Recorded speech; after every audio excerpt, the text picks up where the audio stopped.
know if you've been counting, but it has been more than 2,000 days since Libby German and Abigail Williams disappeared one afternoon while on an afternoon hike in the small town of Delphi, Indiana.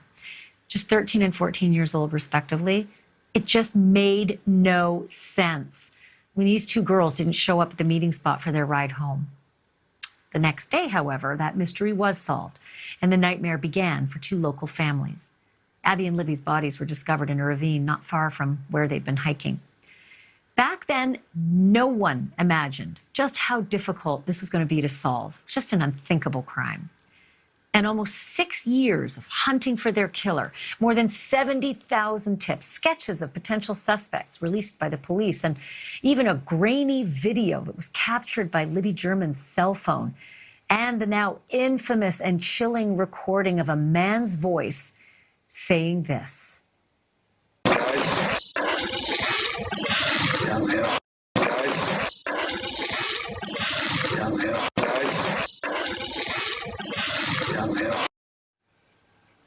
And still, year after year, no arrests until now. Today, police announced that 50-year-old Richard Allen has been charged with 2 counts of murder. A man who has lived in this community for at least 16 years. Allen worked at the local CVS, and according to family members, he even printed off the photos for the girls' funerals himself. Indiana State Police Superintendent Doug Carter was fighting back the tears today. Today is not a day to celebrate, but the arrest of Richard M. Allen of Delphi on 2 counts of murder is sure a major step in leading to the conclusion of this long-term and complex investigation. Family members of Abby Williams and Libby German were at that same press conference, too. It was a kind of bittersweet, you know, I just know that there's another job, another hill for us to climb ahead of us, but we're up for the challenge, and we're going to keep after it. We're not going to stop. We still don't have a whole lot of information on the arrest yet because the probable cause affidavit is sealed. But Richard Allen has never been named as a suspect before. He has no criminal record. He's also being held without bail, which is pretty serious. Police searched his home last week. They dug up his fire pit and they towed a vehicle, but they still won't say what they found. I'm joined now by Lauren Matthias. She has been working on this story as the host of the Hidden True Crime podcast. And Lauren, I mean, I have been working on this story also since 2017. And this just came as such a surprise. I really almost felt as though this is just going to be a cold case for a very long time. Do you have any further information on why this man, why now? Yeah, you know, it's a great question. I think that question, Ashley, is what everybody is asking. You know, 2017, we're going on, nearly 6 years, and why now? But what's interesting is what I think people aren't talking about is a 2019 news conference. State Police Superintendent Doug Carter at that news conference at that moment said, you know what, we're switching directions. And you know what, this man, this suspect, and he talked directly to him. He said, we know that you are hiding in plain sight. So why now? Actually, you know what, Lauren? I think we actually dug that soundbite up. We dug that moment up. And it, again, like you said, this is Doug Carter, the man that you saw holding back the tears today, saying that this was not a day to celebrate, that they have a long road ahead of them. And this was the message in that news conference that he gave to the killer. Let's take a listen. Directly to the killer, who may be in this room. We believe you are hiding in plain sight. For more than 2 years, you never thought we would shift gears to a different investigative strategy, but we have.